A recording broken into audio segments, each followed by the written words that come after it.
Hey guys, welcome back to the Work and Play podcast. We are in episode 3 and we're here with the fabulous Miss Courtney Taylor. Welcome to the Work and Play podcast. Thank you. Thank you for having me. Thank you for being here. So on the Work and Play podcast, I get a chance to interview my boss friends and get a chance to hear their career journey. And then what does career exploration, life transition, and self-actualization actually mean for you? Mm-hmm.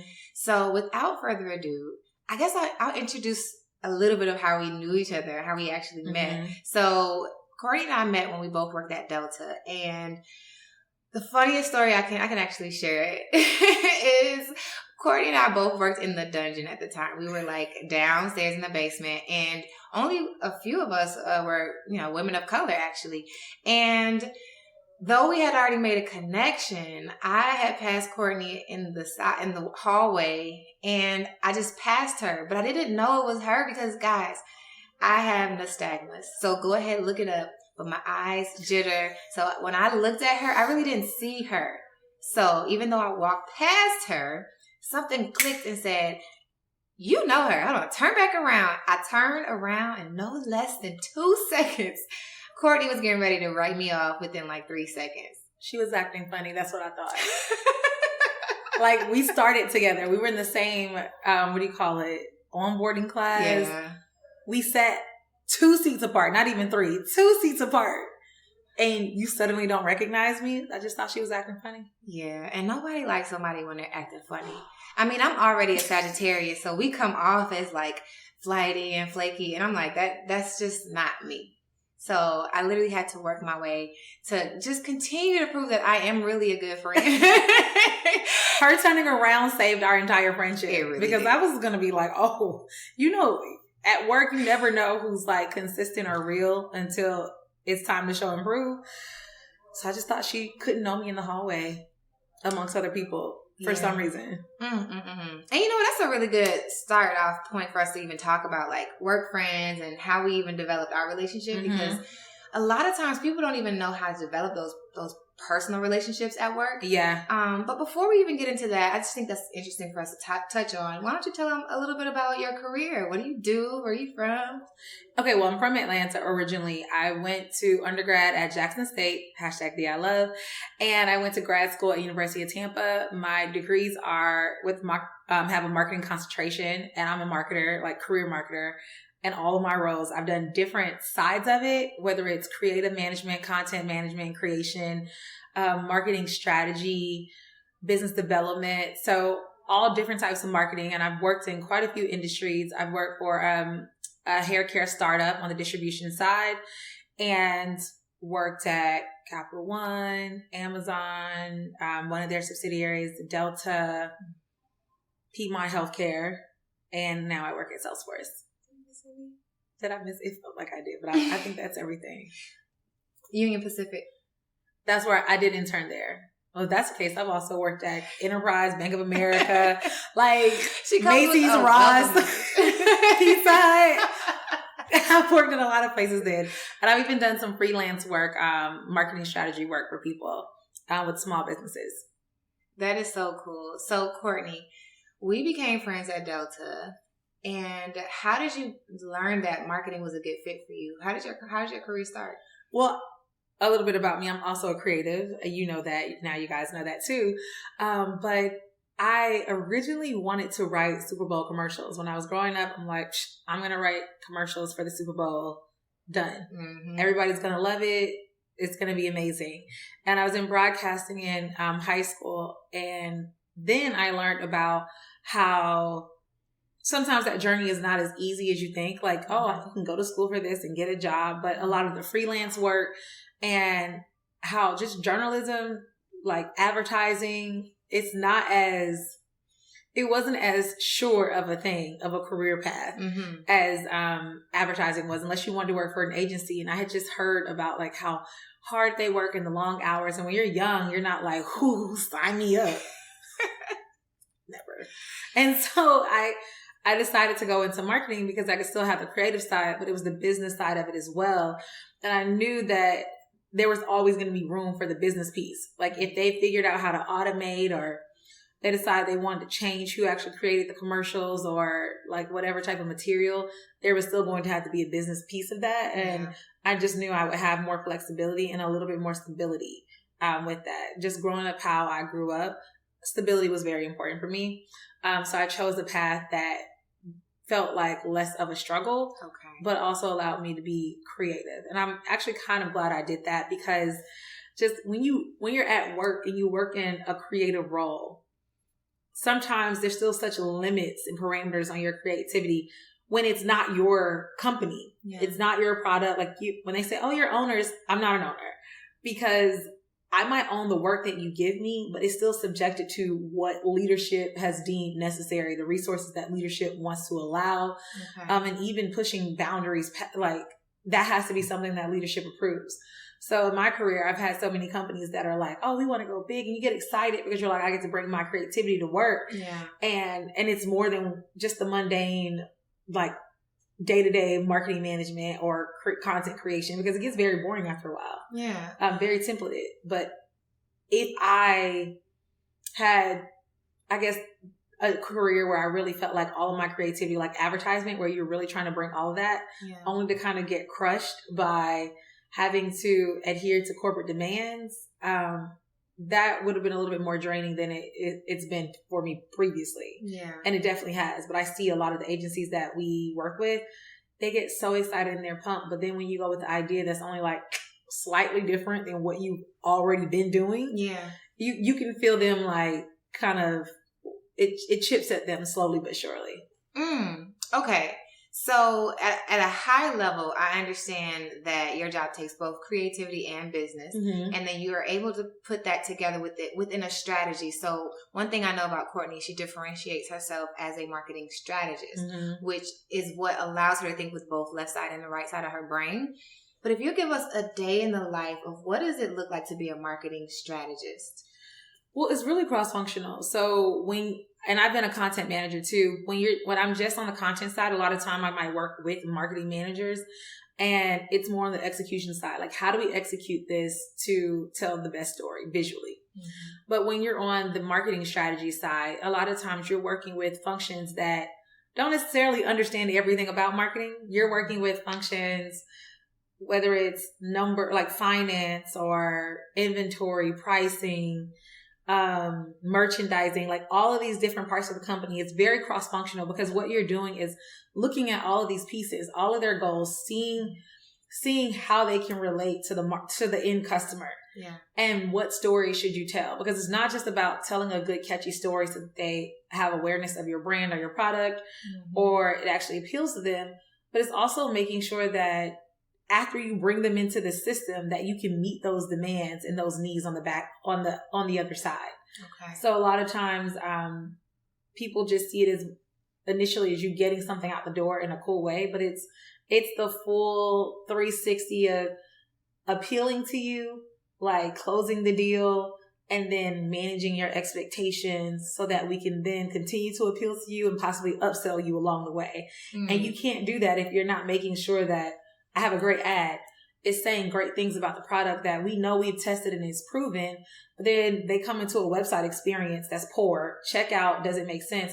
The product isn't available when we say it's going to be. Our shipping processes aren't aligned. And you need to make sure all those things are communicated. And the strategy considers all of this so that you can build the best experience for the customer, and just maintain loyalty, affinity at minimum. Yes. Okay. I'm following. So from your perspective, when people think creative, they think, of course, painting. They think of the typical creative. And then when people think marketer, they think, of course, billboards, and they think the tangibles that we see. But when you speak about your job, and because I'm a business-minded person, I feel like I follow because I understand distribution channels. I understand profit loss. I understand some of the deliverables like copy and stuff. But it sounds like the creativity that comes into play that a lot of us business-minded people don't have is telling a story. Is that, would you say that's what differentiates the marketing? It's not just telling the story, because you can tell a story about anything. But it's telling the story considering what's actually real for your company. Because you can tell a story, but it has to be true. You need to be able to manage those expectations.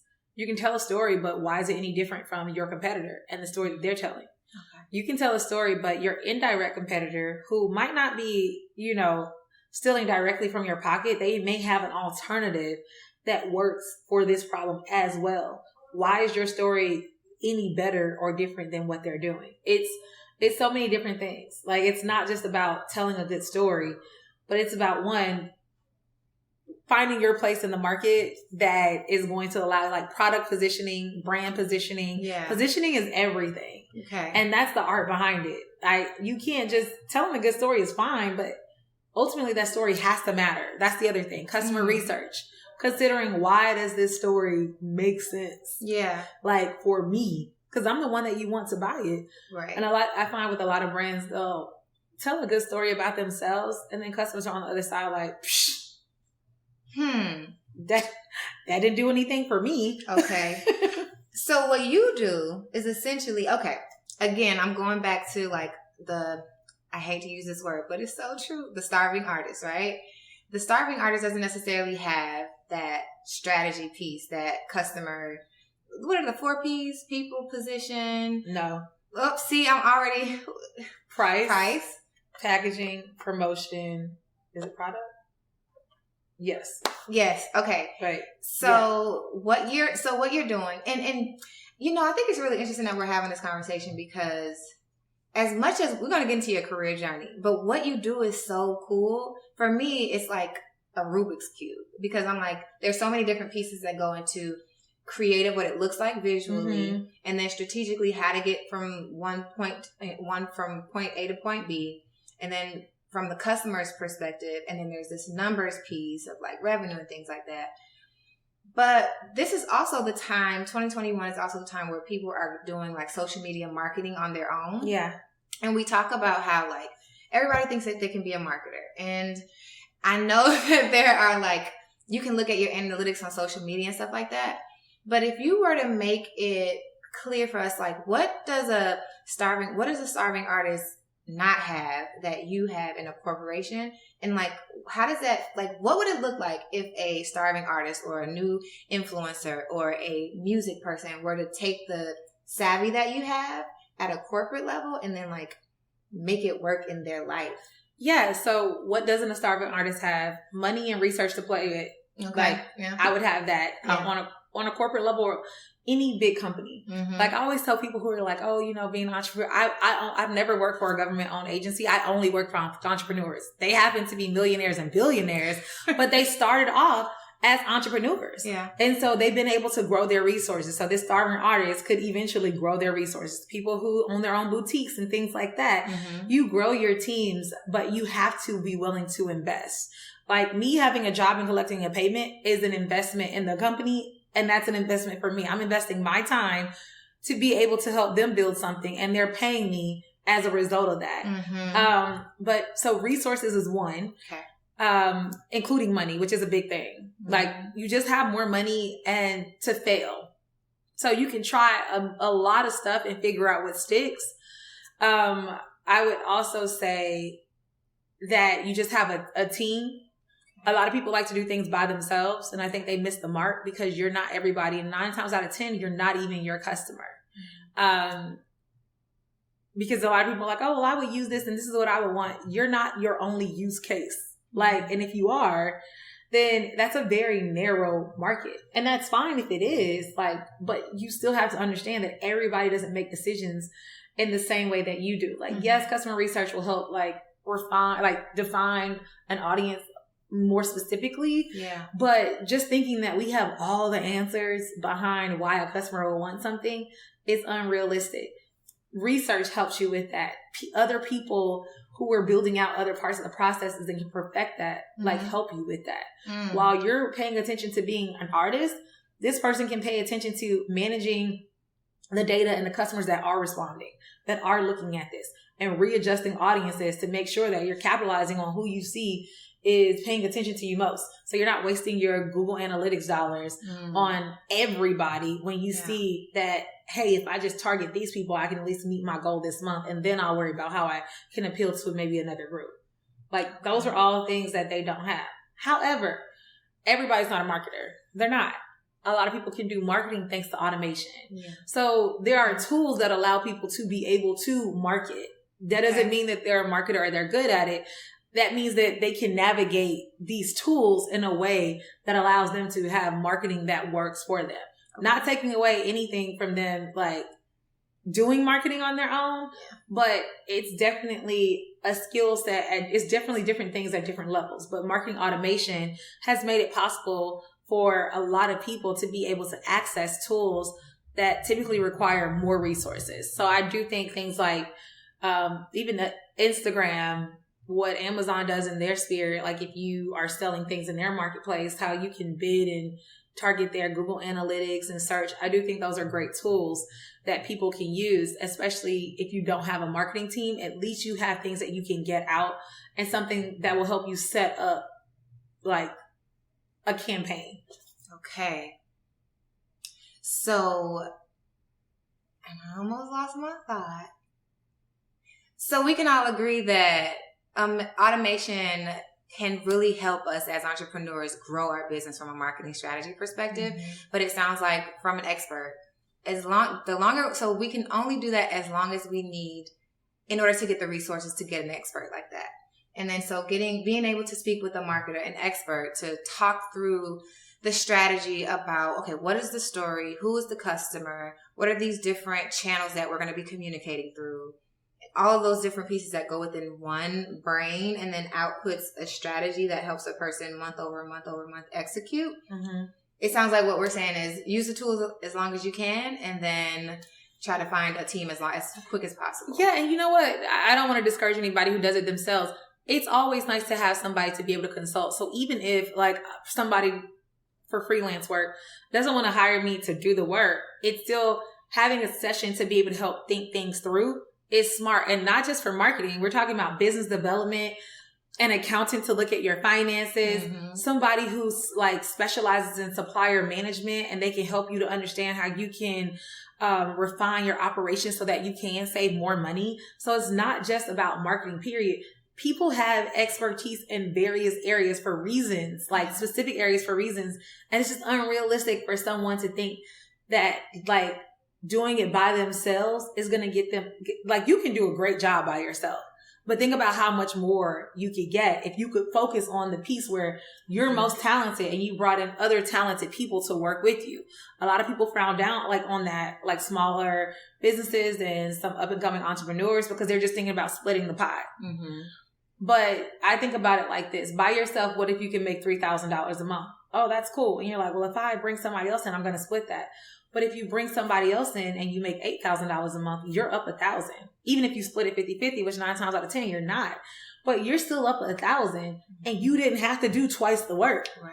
And just how much more you can grow. And I know finding the right partner is hard, but a lot of people tend to shy away from that because they're thinking about splitting the pie. But having the right people in place, like a marketer mm-hmm. or an accountant or an analyst, as you were, mm-hmm. just think about how much do you even see people who are small business owners who are using these tools? How much are they really analyzing their data? Are they just taking what's given to them? That, oh, like this is a top post and that's enough. Yeah. But how much like of a deep dive Absolutely. Are they missing out on? Like what else do you typically find in your career that you felt like enduring deep dives that actually gives you the key to what actually needs to be done next?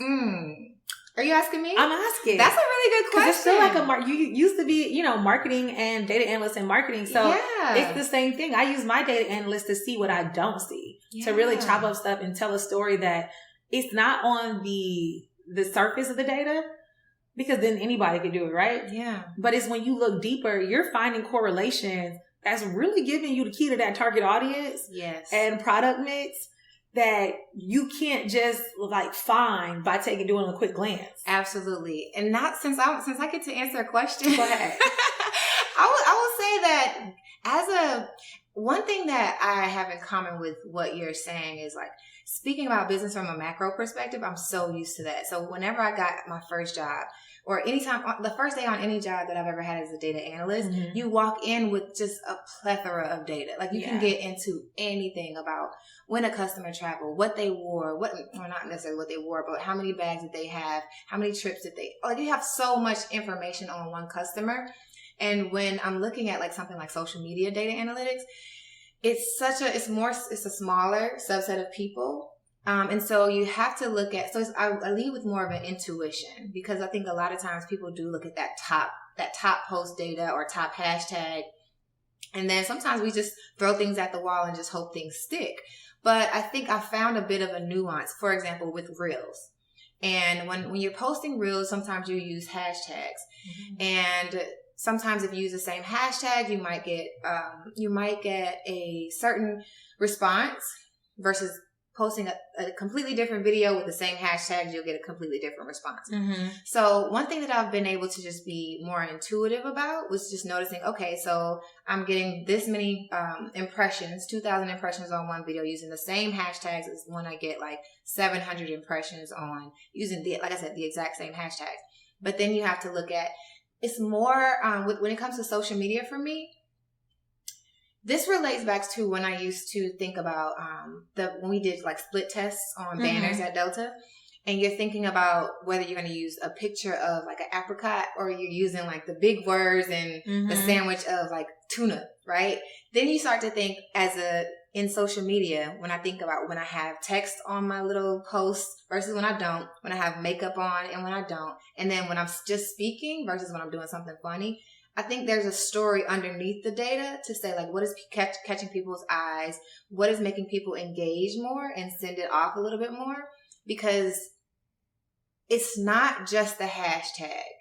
It's not just the top post. It's like some people want the story. Some people want something that makes them laugh. So I'm really just getting into that part of the data. And what I've noticed is because it's so smaller and I don't have the same like resources as I did when I was in a big box corporation, I have to be more intuitive and then find the tools that I'm looking for that tell the story from a data perspective. Yeah. And social media is really hard because a lot of times outside, unless you have a product that people can purchase, like a quick retail product, engagement doesn't directly equal dollars. Like, exactly. Even for some retail companies, like that, and what you see is people have to keep retargeting. Retargeting is a marketing strategy in itself. Like, if they looked at this here, I'm going to try to reserve it to them strategically in different places, whether it's in your feed story, whether it's in a banner ad when you're on CNN and you see those shoes that you were looking at from Nordstrom's. Like, that retargeting is an entirely different strategy as well. But it's like if you say time of day data, and I'll use this to make it simple. Time of day and day of the week. So a lot of people say, oh, well, when I post this or go live or whatever at this time of day on these days, I get the best engagement. Well, that's true. But if you looked at the audience, is this audience what you want? Is it mostly female? What age are they? Okay, that's cool. Are they within the region? Okay. If they are, yes. What's their household income, or how much do they usually purchase this product? Yeah, we get in dimes here. So how likely are they going to like be interested? How likely is it that they're actually interested in this? How does this relate to their life? Because so many other things will let you know, yeah, people are engaging, but is this your core audience? And without all of that additional information, you'll keep saying, I'm going to keep posting and going live this time of day on this day of week, because I get the most followers, and you're wondering why it's not turning into revenue. But it's like, that wasn't your target audience in the first place. Like, they're engaging, but there are plenty of people who can engage with a lot of stuff. It's like, how many people might come to a store, but they don't actually purchase. They like the store because it's Coach and they want to like be surrounded by the brand. But what percentage of customers that walk into a Coach or Louboutin or whatever every day are actually purchasing like high-end boutiques? And if they just went off of, oh my goodness, all these people were like posting and liking my stuff, and it's like, yeah, some people like it because it's fantastical. I want to be involved, or I like this type of talk, or I might listen to you because you're a coach and you give good stuff. but I don't ever intend to go to therapy, or I don't ever intend to have a coach. I use this as nuggets because I feel like I got enough. So these are just like quick reminders. I like to listen to these type of things.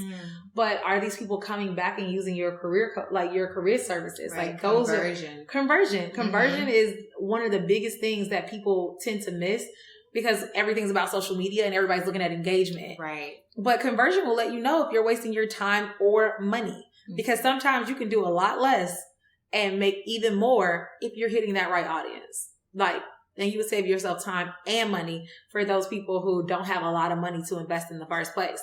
I'd rather use that little bit of money you have in one specific direction where you've identified all of these things that are very important to conversion, instead of just being focused on engagement and hope that popularity is going to eventually reap the finances or revenue that you have outlined for yourself for the month. You speak a lot from of course, the experience standpoint, where what companies are actually looking for from the social media standpoint. And I don't think we even touched on that part, because you work with influencers as well, right? In your last company. So would you share a little bit about what, your big box companies are actually looking for when they're reaching out to influencers, and how they even think about using influencers from a marketing perspective? Yeah. So with influencers, one of the best things that I can say is to be very specific about what you can drive. There's going to be a time where you can demand more. There's going to be a time where the exposure to a certain brand is going to allow you to do more and flip that to work with bigger brands and get more money later. But you have to be honest with what is the actual opportunity that you're looking for with yourself.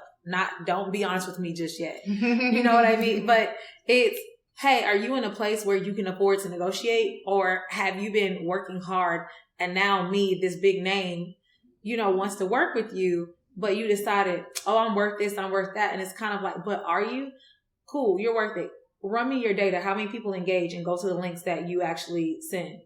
What percentage of those links are actually to purchase something versus just looking at a list of something that you shop?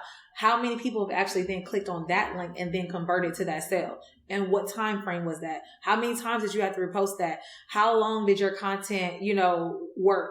How long were you, what do you call it? The life cycle of your content. All of these things, I'm going to ask you this. How long does it typically take you to turn around a piece of material? What do you require? What's the voice that you use? What's the tonality? How flexible are you with being able to shift to brand messages? How do you feel about sponsored content? Do you try to make sponsored content feel authentic?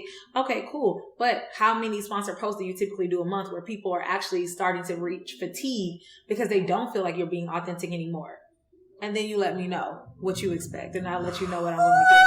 And that's not all of it. And it's so many things. And it's not like a company is trying to beat you down.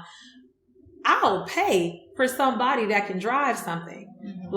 There's times where I just want the message out, and there's times where I'm just actually trying to drive something. But I have my goals, just like you have to have your goals for yourself. But I'm going to be ready and prepared to talk about what I'm trying to drive, what I'm looking for, the time frame, how much I'm willing, how many flips, if this works out, if there's another opportunity. I'm going to be ready to talk through those things, but you have to be ready to show me your data, to show me what you actually drive. Oh, well, I have this much engagement. Cool.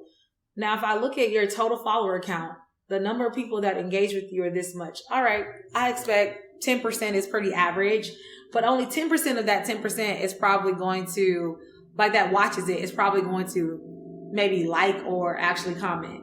And then 10% of that 10% may then actually go to the link. Curiosity. And then 10% of that 10% may actually scroll and engage and search. But then you also have to think about wherever we're hosting things, or wherever you typically drive people to, does that experience align so tightly with my message that I can trust that it's going to convert high? You might just be for awareness. I might not be looking to actually drive conversion with you. So I'm not going to be willing to pay you more than the person that I know with one post can drive me X% in sales. You're just a repeater. You might just be the person that this person that I know is going to drive the sale, or this banner ad that I'm also running through the campaign. These other people that I know you follow are reinforcing that message. So it's just constantly crossing your brain. But I'm not looking at them as the hammer that's going to bring me the sale. Yeah.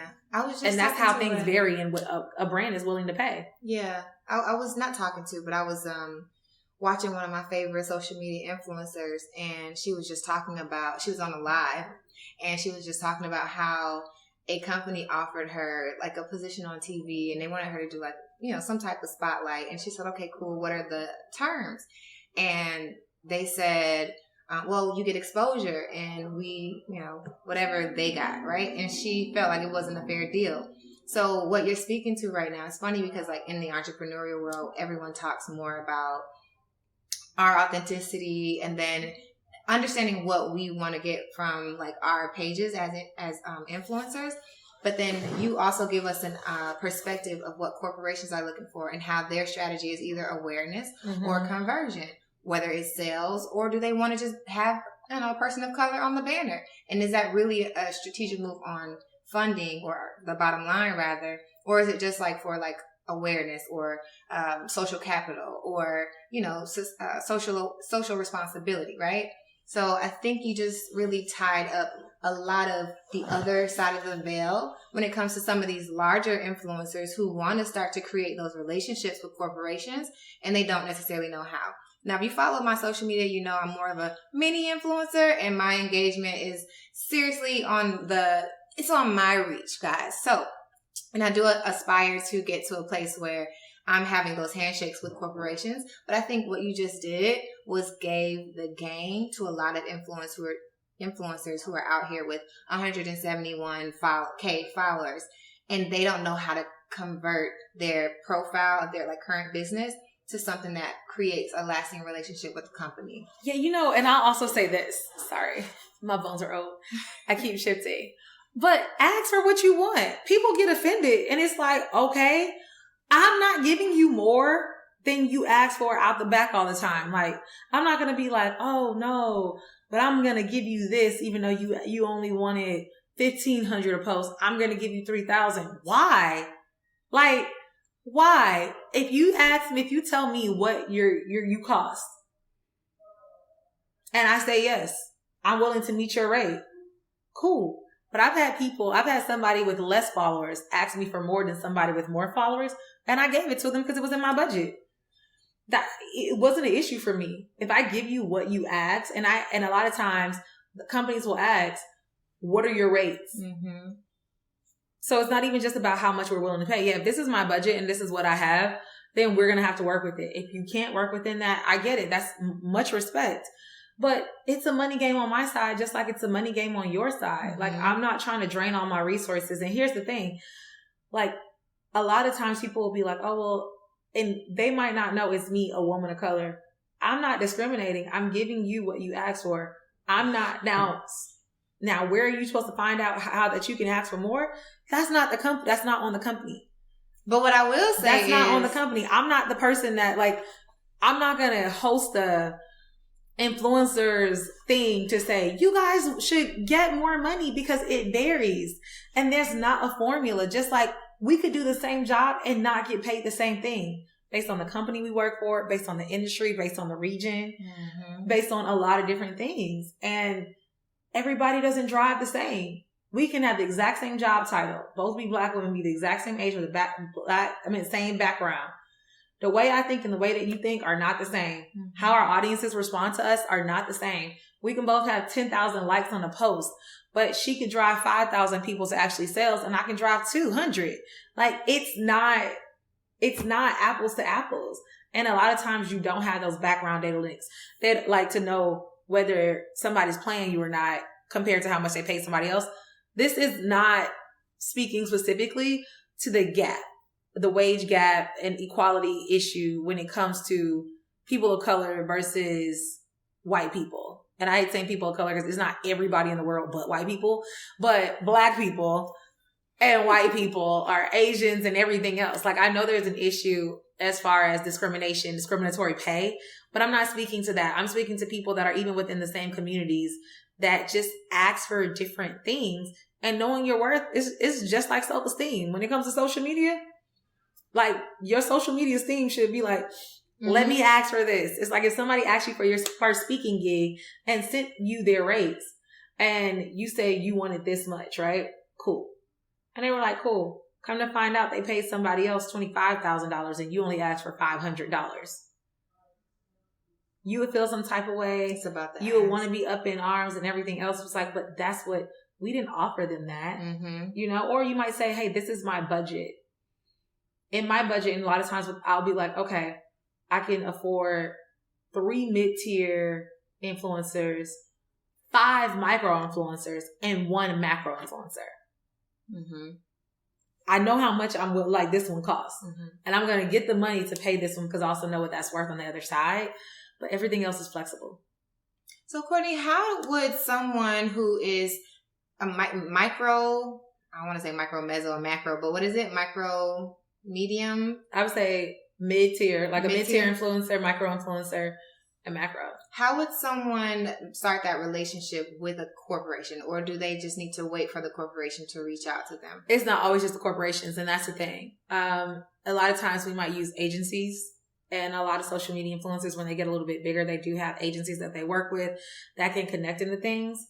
What I would say is it's about making sure your discoverability is high. So depending on the different companies that I've worked for, like how do I even come across you on my own? Sometimes it's about I came across somebody and I'm like, hey, let's reach out to them. And I've actually used some of those people before that I came across, or some of the people on my team came across, and I'm like, oh yeah, that's dope. Okay. Because they align. It's not like, it's hard to say, and I have had people who reached out to me, and they have a good plan and proposal, but it's so specific to something that I may have already done. I'm likely not to go with those people because I've already got a plan for that. So show some flexibility. Okay. So if you are going to reach out, show some flexibility, but also have some really great data analytics. I think if you are coming up, focusing on making sure that you understand your audience and you can convert. Like if you're a micro influencer that can convert well, I would spend money with you because I could probably afford to do more with you to get the same results as I would with having to spend much more with the macro, like depending on how well you can convert. So engagement is great, but I would also make sure that I'm not, I think, oh, get your followers up. That's what everybody always hears. Right. But if your followers don't convert, like, that means that doesn't mean anything to me. Yeah. Yeah. Like it's just popularity. And then you're going to be subject to people saying, oh, it's great exposure. If that's what the numbers that you're giving me, then in my head, that's what you care about because you're telling me about how many followers you have and how many people engage. Cool. How many people convert? Oh, well, I really don't track that. All right, then. So if exposure is what matters to you because that's how you get your other brand deals by more people following you and more brands being aware of you. So if I offer you a great opportunity, that should say a lot for your bottom line. It does. And now if you say, hey, I require a little bit more, then let me know what you require. I might be willing to meet that too. It's negotiable. Just like they tell us with our salary. Like, I'm not saying that some people don't come up with offensive things, but that's just not the company that you should work for. But we have bottom lines to meet just like you do. Yeah. You gave us a really good glimpse of the fact that even though we talk about like corporations as, you know, big box corporations, there's usually a face behind any of these opportunities and deals that we make. And you give us a glimpse that there are people of color on all sides of this game, and you have to be strategic outside of thinking about race. I think that's the most powerful thing about like the movement and how in America everything is so race sensitive. But when you're talking about a black influencer and a black corporate employee who makes the decisions, that takes away some of that bias and it just levels the playing field for us to just talk about numbers. And so I can't wait till I get into a place where like I'm able to use some of the savvy that I have from a data perspective, because I'm going back and watching this episode and I'm taking notes and I'm like, okay, clicks, where's my links? What's my conversion? Do I have a backlink? Okay, website. I hope y'all were catching that too, because I was over here taking notes. And let me say this. People that look like you being on the other side may not always help you. Like, everybody's not, you know, some people stray away from working with their own because they don't want to be seen as biased, or they have the same like negative thoughts about their own, just like other people might. Like it's not perfect. And I hate that it's like that. Yeah. For me, it's mostly like, if ultimately I have to do my job, it's what can I drive? However, inclusivity, like that's how I think, period. So, and that's a part of who I am. You know me outside of even my career. Right. So, you know, I'm always gonna think like that. And plus, when I know who the end customer is, if it's a diverse group of customers, I'm going to make sure that I'm serving people messages through influencers, like, or visuals that they can connect with. Like, that's just smart business.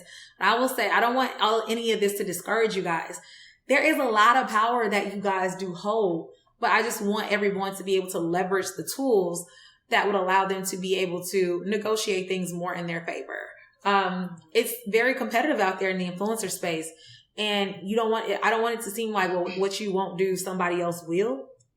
But I will say is, you never know the information that somebody else is coming with. Like, at least make sure you're pulling the tools and the levers, like, that you have available to you. Mm-hmm. And then, you know, to even the playing field between you and someone else that might be your competitor, whether you're equal in gender, race, sexuality, whatever, or not. Yeah. Now, then if you see some funny stuff, we can call it something else. Okay. And like, let's not play like that doesn't exist. Yeah. But you do have a lot of power, and there are a lot of things that are untapped where you don't have to be racing to have the highest number of followers. But can you ultimately, companies, can you make me money?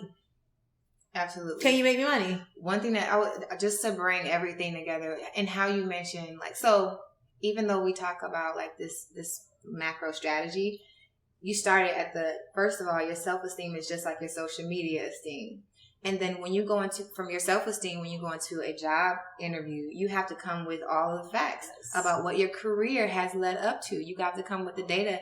And then when you go into a negotiation, when you're negotiating your salary, you have to bring back the facts, and you have to bring back the research to tell them this is why the salary I'm asking for is substantial. I mean, it's realistic. Absolutely. And I think what you just did for us was turn, because this social media influencer is new, but it's also their social media esteem. Mm-hmm. And the way that you come, of course, we're shedding, a little bit of our personal selves, which ties into bringing the data behind that social media story, which allows you to go into any discussion and lay out what your parameters are. Take it or leave it. But it allows you to walk away from the table not feeling like you've depleted yourself, not feeling less than.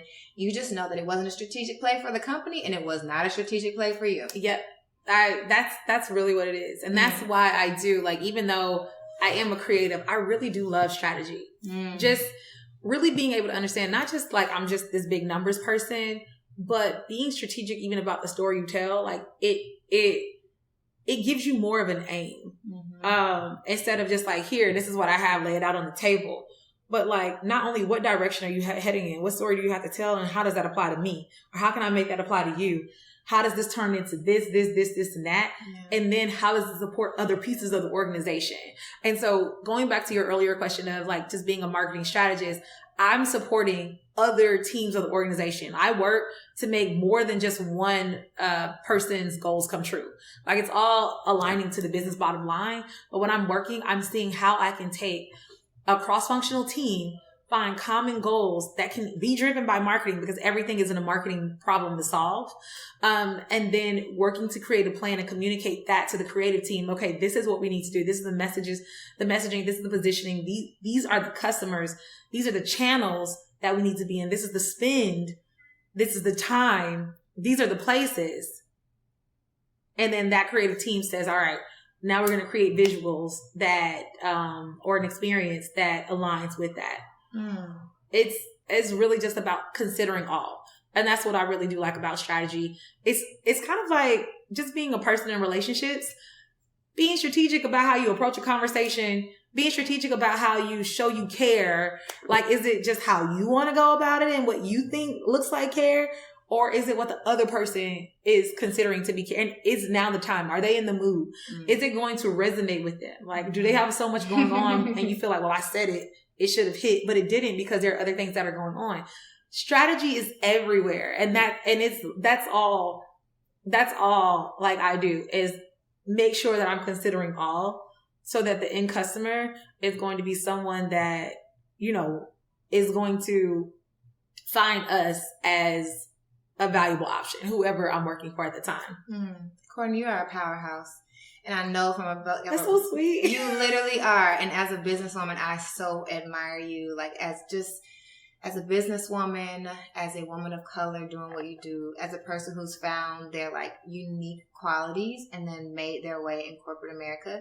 I think that is such a respectable thing. And then keep yourself intact. I think a lot of times we lose ourselves when we don't know what our self-esteem is and when we can't like learn like how to navigate. So I'm just curious, who's the woman behind the powerhouse? Like who's the woman that fuels that powerhouse, and how'd you get to where you are? I know you went to a HBCU, so I think it is really important that we bring that back. But give us a little bit about your story. Where'd you come from? So I was born in Decatur, raised in Decatur in East Atlanta, like Zone 6. Went to school in South Atlanta. My family, you know, when your parents get divorced, you kind of like bounce around. But I would say, especially going to Cleveland Avenue, which is in South Atlanta, it was big for us because we had this gifted program and we did so much. But how old were you when your parents were divorced? Maybe 98, 96. Okay. And you were, okay.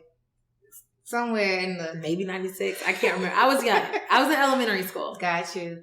Okay. And so you said, you bounced around. I was like, wait a minute. For a lot of us don't necessarily know what that experience looks like. And yeah. I would imagine that it sounds like that creates a bit of a foundation for strategy because now you have two adults to navigate between. I never thought about it like that, but you do because you would end up getting in trouble.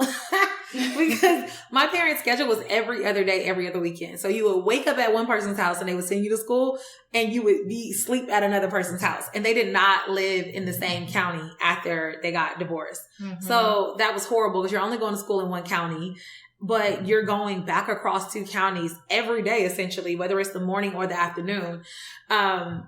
Yeah, so it was terrible. So you have to be strategic about making sure, like, where were you going to keep certain things? What were you going to bring? Like, just all of these different things. So every other day, every other weekend.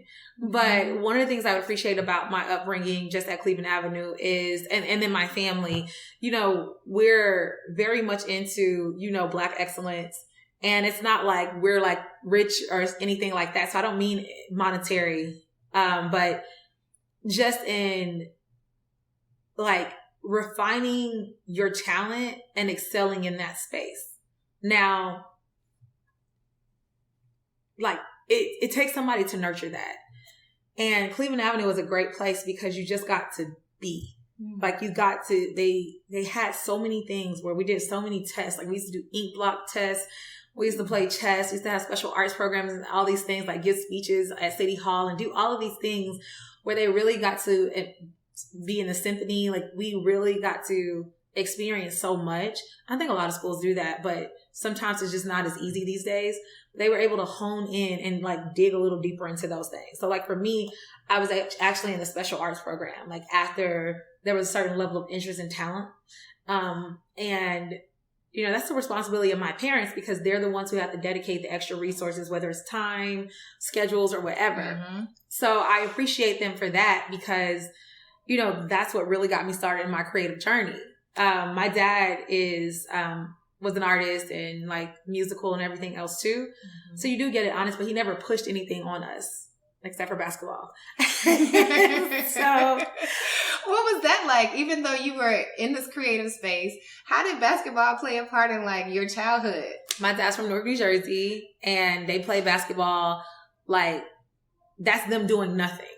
Like, oh, what you doing? Like nothing. They'll be at the court shooting. Okay. So just basketball and being athletic is just like a big thing in my family. Like my mom, track and cheerleading. Even both of my grandmothers were on the basketball team. So they didn't want you to become like an NBA star. They just said, no, you need to learn this skill because we've been doing this as a children and this is like a staple in our family.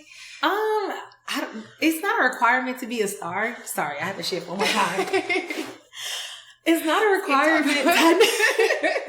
It's not a requirement to be a star. It's just sports teach you a lot of things about teamwork, just being able to excel in physical strength also teaches you a lot about your mental. Mm-hmm. It's healthy. Yeah. And they just believe in being active. Like, you don't have to go to the top, but you were going to be involved in some type of physical activity. Yeah.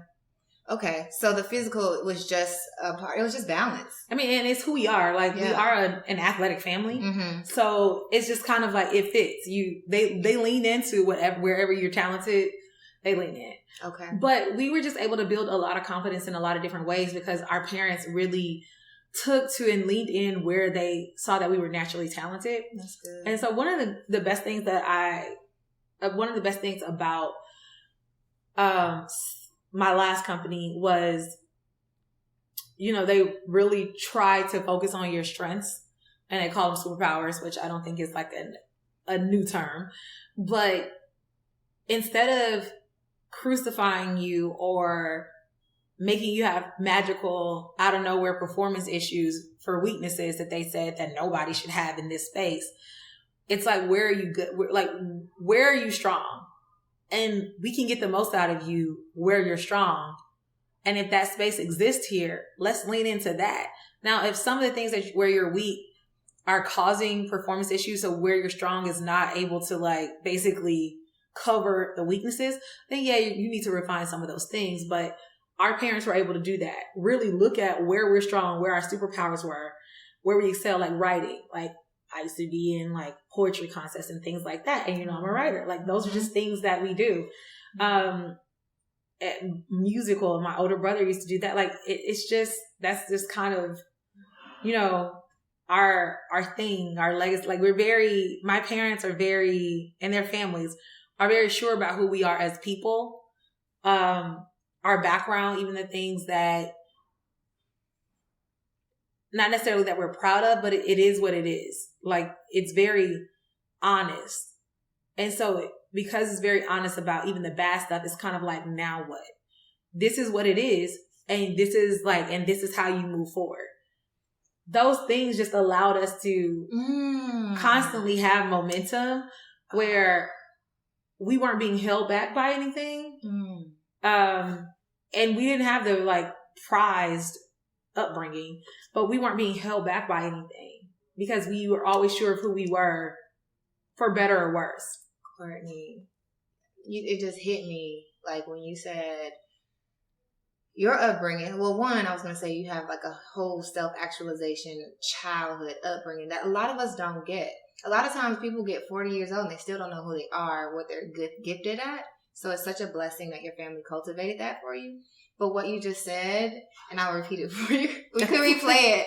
But you said the way that you guys were in the family, it's not that you just kind of ignored things that were trying to hold you back. You just knew how to handle it and then move forward.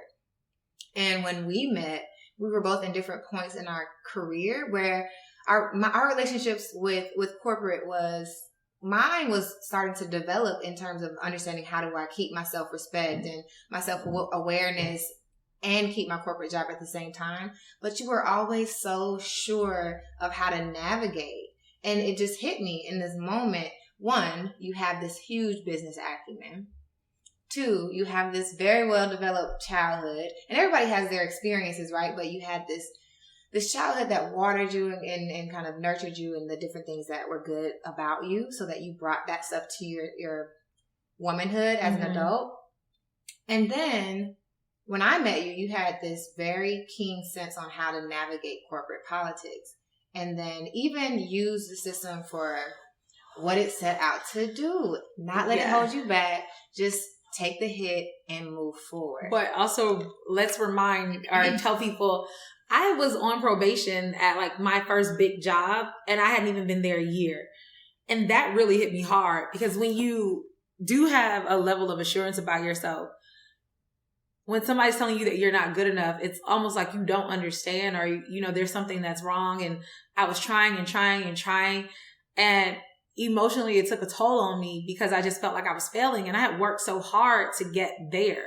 So it's no matter how hard you work, you still can find yourself in a place where you don't belong or you want to belong and they don't think you fit. And that really, it took me back a minute, and then it propelled me forward. And my family was there every step of the way. Cousins, uncles, like grandparents and everything else, to remind me of who I am and to also say it is okay if it does not work. And I think I told somebody this maybe last week, but out of all of the companies in the world, any company that you decide you want to work, like where you want to work, I'm going to point to these 5. And I'm just supposed to naturally fit in. It's just supposed to work because I decided that I wanted to work there and they decided they wanted to give me an opportunity. And that's not always true. And it doesn't mean that sometimes there are things where you can really improve. And I've been there, but that doesn't always mean that it's a true performance issue and you need to be on probation. But then there are other times where you're not a fit, and it's that constant struggle. Like I said, it's just like a relationship. It's that you're not bad, I'm not bad. There's nothing wrong with us individually, but in order to make this work, we need different people in place. Yeah. And it can be like that in a career too. And once you understand that, and also understand how disposable you can be, and not necessarily because, I just don't care about people, like as a company, and a lot of companies don't, but the business is the bottom line. Like that's the purpose and the reason why we're here. Yeah. So if it's not serving the business, you gotta go. Well, if it's not serving me, I gotta go. And after I tried and gave my best to something and they still were willing to release me, and I let that take me back, I had to remind myself of, if it's not working for them, then it's not working for me either, obviously. Yeah. And that puts me in a place where I'm like, I need to be mindful of not just, do they like me? Do they want to be with me? Right. As far as the company? Right. Like, I'm going to be the best I can regardless of how they treat me. No. Do we work for each other? This is barter. Yes.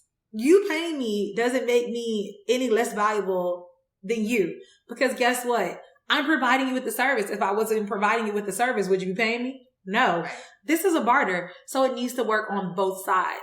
So after going through the experience, no matter how much of a childhood I had where somebody gave you identity, my family's great. And when I was going through that, it was great to have them, but it didn't stop me from going through that. Exactly. It didn't stop me from being on probation. It didn't stop me from trying my hardest and being told, I really appreciate you fixing this, but now this is a problem. It's like, I just could not get ahead. It was like, what is going on? And that shook my confidence, because at the time, success and excellence, I thought, was that status, equated to self-esteem in so many ways for me. Right. So I had to learn how to separate, like how I let other people assign that to me. And having a family where, they are who they are for better or worse, did not stop me from going through that, feeling some type of way, and still having to realize that I can't let a position define who I am.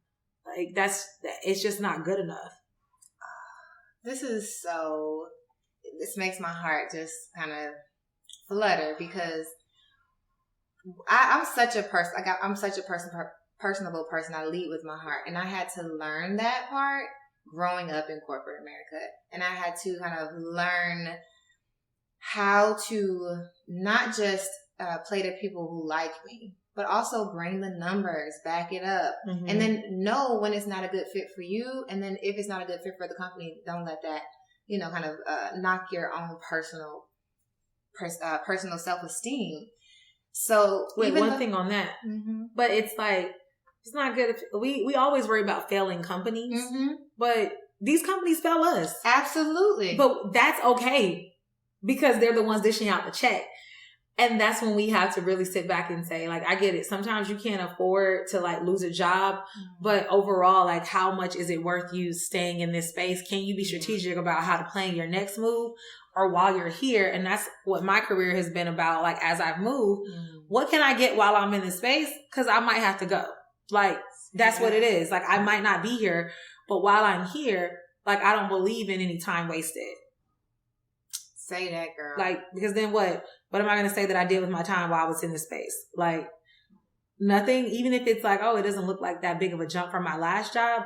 Well, I'm about to get creative and see how I can find something that I can flip into something else, because companies, they might fail us. And it's about time that we stop worrying about if we're good enough for them. Are they good enough for us? Absolutely. There's so many high five, please. Just wait. We missed. I'm just saying. saying. But are they good enough for us? Yeah. That's the big thing. It's so many companies out there, and there can be a company for everybody. But it's really hard to find. Like, how do you find that when we become so obsessed with, is this company a big name? Does everybody know it? Because that's going to make us think that this is a better company to work at. Mm-hmm. There's small companies that you've never heard of, big companies that you've never heard of that could be perfect for you, but they're not always easy to find. And I mean, I'm not saying that you should leave your job. I'm not saying you should stay. But what I'm saying is that don't be afraid to keep searching for something that serves you back. Like, if it's like, oh, I just want to work this so I can pay for travel or start my business and everything else, then make sure you're being strategic and working a job that's not going to stress you out, where you don't have it in you to travel. You don't have the time, or when you don't have the mental capacity to actually give back to your business. Absolutely. So it's just different things, make sure it's serving you above all. Absolutely. Like everything. And that will, I think, give you peace, sanity, and it'll also give you that esteem that you need at work, and say, I don't have to fit in this might not work for me. I tried it and it's not a fit, but why are you supposed to do everything? That's just unrealistic. Yes, and do you really want to do everything? No.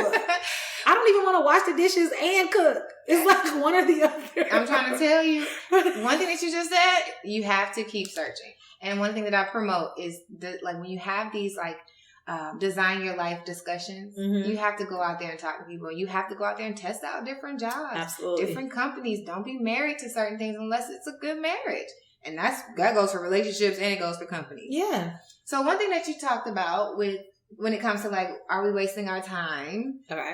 How do we spend your playtime? So when we worked at Delta, we got a chance to mesh work and play. Yeah. When it came to us traveling. The first time Courtney and I ever traveled, we went to Chile. Is that the first time? I think that was No. Where did we go? That was when it was just us. What was the first time what's the first trip we ever went on? I think we went to Puerto Rico. No, that was with such and such, and we had already traveled by ourselves. It was Chile because that was the first time I was like, Courtney, and we literally were by Court Nizzle. That's what it was. Court Nizzle. Sorry, guys. It was a horrible nickname. But since we no longer work for an airline and we don't necessarily mix work and play that way, how do you get a chance to enjoy your job while you're doing what you're doing? So in my last company, I wasn't. My last company, it almost took me out. I wasn't on probation. But just what it required so much of me mentally that, and I just felt like I couldn't get a handle on it. I don't think it was a good fit for me at all. And that's why I sought employment elsewhere. And it took away from my playtime. But for people who are working for a big name and they pay well. So that's another thing. I can understand why you might find yourself in that space. But for me, it took so much life out of me where I didn't have it in me to want to even do these other things. Yeah. So it slowed down a bit there. But it was a good pivot company. It allowed me to reset my past and my skill set. So that was a little bit of the sacrifice. But typically, I still like to travel with you, and some of our other friends, but I like to do outdoors things. I'm a creative, so I still like to create. And I don't know, it's like when somebody asks you what you like to do, I can't get it out. I'm not boring, but what am I doing? I have a good time though. I'm very much a village person, so I love being around my people and their people, and just because we're constantly learning and enjoying each other and doing new experiences, because we're not just in our own bubble. Even if it's a village and that feels like a bubble, we still have so many of exposures to other people and other things that we're constantly bringing it back to each other and feeding each other. Yeah. Because we're in episode 3 and the Work and Play podcast is in its infancy, I'm still getting a gist of what work and play means to my guests. Yeah. So when you think of work and play, what does it actually make you think of? Well, work and play to me ideally would be a little bit more overlap. I don't have that. Like there's not, or I've had that previously. So like when I was traveling a lot for work, I was fortunate enough to travel to cities that were actually kind of cool. So I got to like establish relationships there, or either my family lived in a lot of these places too, and I had some friends. So I was able to use those work trips to actually stay engaged and experience life with people that I actually cared about, with experiences that I wouldn't have with, I was always just in Atlanta and I had to like use my own money and time, and we had to do a lot of other stuff to see each other. Yeah. Especially when you're going out of town and you have your own hotel room. That makes it a lot easier to see people and just swing through, because then they don't have the pressure of, oh, I got to host, I got to like get this stuff together and everything else. Mm-hmm. So it really allowed me to enjoy other people. Like I lived in that city in a really fun way in various different cities. But now, because like my job isn't overlapping in that way, and I'm not necessarily doing right now, like, oh, if I had this super dream job, I don't think they overlap as much. What I do is try to learn things at work. One that affords me a salary to be able to afford to pay for how I like to play. I like how you did that, yo. But the other thing is that I'll typically learn something that adds value to what I'm doing outside of work or trying to accomplish, or what my friends are doing. So like some of the advice or things that I've given you is things that I've learned on the job. So it's like what I know. So I'm big on like sharing knowledge, but they don't overlap as much. A lot right now, my work is to pay for play and how I like to live my life. But I mean, even if I was doing what I loved, I don't know if work would always be so much fun that I would actually call it play. You know what? When I think about work and play, and an instance that feels like overlap to me in your life, is when you were interviewing for your new company. And we haven't even shared, like, we're going to have a part 2. But when you got a chance to call your brother to talk through creative ideas to put into your presentation. And when I think about, like, work and play overlapping in your life, I'm just curious if there's appetite or room for more creative discussions outside of the Salesforce, workplace. And then because you're remote, I just feel like you get a chance to create the creative environment that you want. So I'm curious if like on a Monday you're painting, a painting, and at the same time you're thinking of a marketing strategy over here, or if you're getting that creative energy from like a conversation and you're using that to inform your work. So I would say my podcast probably is one of those places where what I experience at work, I can bring back to my podcast and talk about a lot more. Tell us more. What's that about? So I have a podcast called Spike Sugar, because I'm sweet, but I might be spiked with various different types of spices and things, and moods. But really it's just people like telling the story of certain topics, people, and things. There's a variety. It's no one, it's an overthinker's podcast. That's what I call it. Because, sometimes you have things in your brains and thoughts that you just need to get out. But I'm big on sharing experiences because I've learned so much from other people sharing theirs. And I always say, I didn't go through what I went through on this earth just to have that as my own pain or lessons. So I share it because it can very much help other people, just like other people's stories have helped mine. And that's what I hope to accomplish with my podcast. It's an Overthinkers podcast where people can really go in deep about a specific topic, and share their thoughts and their experience according to their own story. And basically bless other people to be able to relate or be entertained depending on who we have on. I love it. Y'all need to tune in to Spike Sugar because it's actually a really good, even though they're overthinking, but like we think about these nuanced topics and they really do require some attention. So I think that it would definitely be a good listen. I've had some folks say like, oh my God, when is another podcast episode coming out? So maybe after this, by the time this launches, maybe we'll have another episode of Spike Sugar, and I will put that in the link below. But before we head out, I'm just curious. So we have gone through the foundation that makes the powerhouse woman that we're seeing today. And then we've also talked about the strategy that it takes to make your job what it is and then make you be able to make these big deals in the world. And then we also kind of talked about how strategy plays a part in just like you navigating workplace politics and then keeping your self-esteem. So that's like chapter 1, 2, 3, 4. Who knows? But what does the next chapter for Courtney Taylor look like? For me, it's just about really understanding, like, what am I going to do with everything that I've gained so far?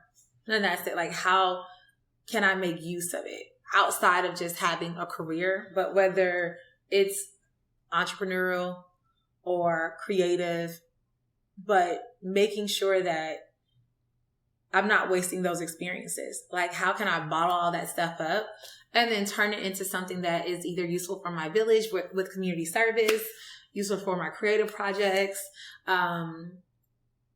or just like can be turned into an additional business. Now that I have the space and time, because I'm out of that old job where it just drained a lot, but I learned a lot. So now it's just kind of like, well, I went through all of this, but it's not for anything. So what's next? I don't know.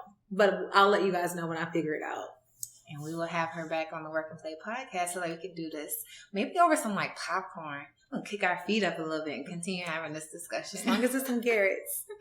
Okay, good. You have Garrett's. I'll make some little vegan popcorn because you know how I do my little stovetop.